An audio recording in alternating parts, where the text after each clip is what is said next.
ओम शांति। जो भाग्य में लिखा है वही होगा। आप आराम से सोफे पर बैठकर देखो। जिस प्रश्न का उत्तर आप सालों से खोज रहे हो, अगले 5 मिनट में आपको उसका जवाब मिल जाएगा। देखिए, हमें मिला हुआ ये जीवन एक रेलगाड़ी है। ट्रैक पर चलती है। एक ट्रैक पर प्रारब्ध जरूर है, भाग्य जरूर है जो आप खुद लिखाए हो। दूसरा ट्रैक है आपके कर्म, आपके फैसले। तो जब भी किसी को जीवन मिलता है ब्रह्मांड एक फ्रेमवर्क बनाता है, बेसिक फ्रेमवर्क बनाता है। बड़ी बड़ी चीज़ें जो होनी होती हैं, जीवन, मृत्यु, शादी, माता पिता, बच्चे, कार्यस्थली, कहाँ जन्म होना है, कौन से माता पिता बनने हैं, कौन सा लाइफ पार्टनर बनना है, क्या आपकी कार्यस्थली रहेगी, ये और भी जो मेजर इन और जो भी लाइफ की चीज़ें होती हैं, जो भी इम्पैक्ट लाते हैं, यह आप अपना भाग्य खुद ही लिखते हो अपने पुराने कर्मों के। बस वो चुनाव आपके होते हैं और वो चुनाव आपके हो चुके हैं।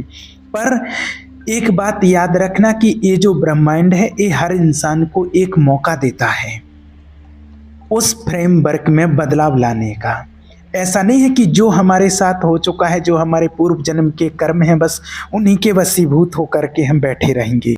ऐसा नहीं होता है। हमें अपना चुनाव करने का, अपना फ्रेमवर्क, अपनी लाइफ में बदलाव लाने का एक ब्रह्मांड एक मौका देता है।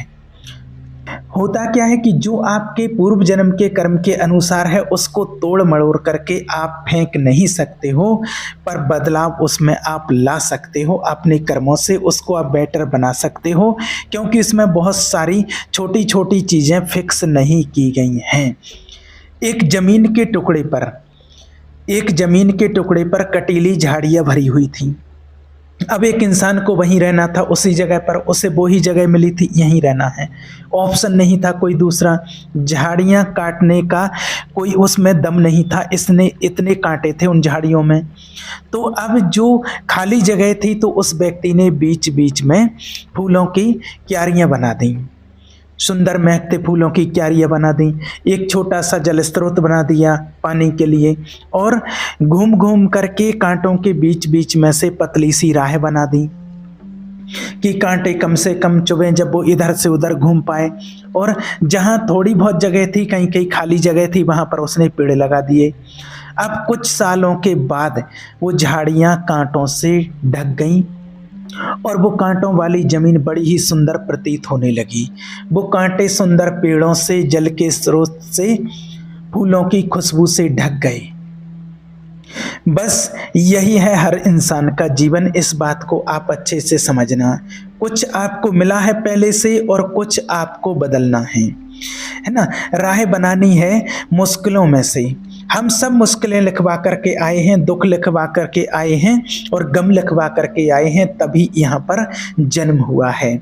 जो खुशी मिलेगी वो बाद में गम बन करके जाएगी, याद रखना। जो मोह मिलेगा वो मोह छूटेगा बड़े दुख से, इस बात पर भी ध्यान देना। जो पाओगे, जो मुकाम पाओगे, पोजीशन पाओगे, वो आपको देनी पड़ेगी। लेकिन मौके हजारों हैं खुश रहने के, इस बात को याद रखना, कुछ कर जाने के। अब एक ऑप्शन दोगे जब सब कुछ भाग्य पर छोड़कर, समझना बात को। एक ऑप्शन हो गया कि सब कुछ छोड़ दें भाग्य पर, जब कुछ लिखा हुआ है प्रारब्ध में, बस हो जाएगा, मैं कुछ नहीं करूँगा, बस पड़ी रहूँगी। कर लो, आपको कोई रोकने वाला नहीं है। सब भाग्य बस ही होना है, जिसे आना है, जिसे जाना है, जो कुछ भी आपको कहना है, अपना नया भाग्य बनाना है, तो ये आपको कहना है। अगर आप आज आपको कुछ नहीं कहना है तो आप कुछ नहीं करो। आज आप फैसला लेने बंद कर दो।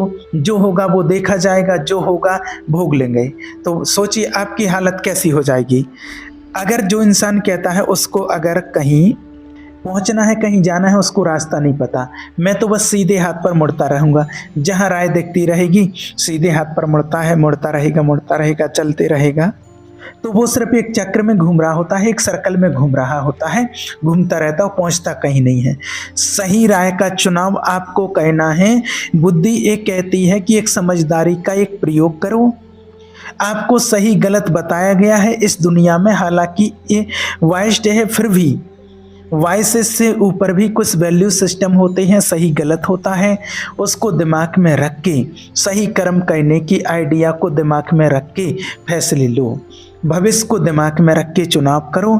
तो अगर कोई ज्ञानी व्यक्ति आकर के, कोई बाबा आकर के आपको ज्ञान देता है कि जो कुछ सब कुछ होना है वही होगा, पहले से भाग्य लिखा हुआ है, तुम कुछ नहीं हो, कठपुतली हो, ये सुनकर अगर आपने कहा अब तो मैं खाली बैठूंगा, कुछ नहीं करूंगा, मैं कुछ नहीं कहने वाला हूँ, खाना मिलना होगा अपने आप मिल जाएगा, काम होना होगा अपने आप हो जाएगा, और ये सोच करके आप बैठे हो और आप बर्बाद हो गए हो, तो वो जो ज्ञानी बाबा आपके जीवन में आया था, कोई भी ज्ञानी व्यक्ति आपके जीवन में आया था, तो वो आपके भाग्य बस ही आया था, आपको बर्बाद करने के लिए ही आया था, आपके दिमाग में एक घटिया सोच भरने के लिए आया था कि आपको कुछ नहीं कहना है, बस आपको आगे नहीं बढ़ना है, अधूरा ज्ञान देने के लिए ही वो आपके पास आया था। इस बात को आप याद रखना।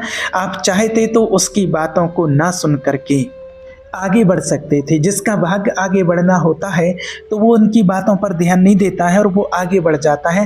रोकने से कितनी भी कोशिश करो लेकिन वो व्यक्ति रोकता नहीं है, और जिसको आगे नहीं बढ़ना है लाइफ में तो वो वहीं बैठ करके उसी की बातों में बस बैठा रहता है और अपने भाग्य को कोसता रहता है और वो पीछे रह जाता है। तो ये सब जीवन का चक्र चलता रहता है, इसलिए इसमें उलझिए मत, टेंशन मत लीजिए, अपने कर्म पर ध्यान दीजिए, अपना पुरुषार्थ कीजिए, सब कुछ बढ़िया होगा। ओम शांति।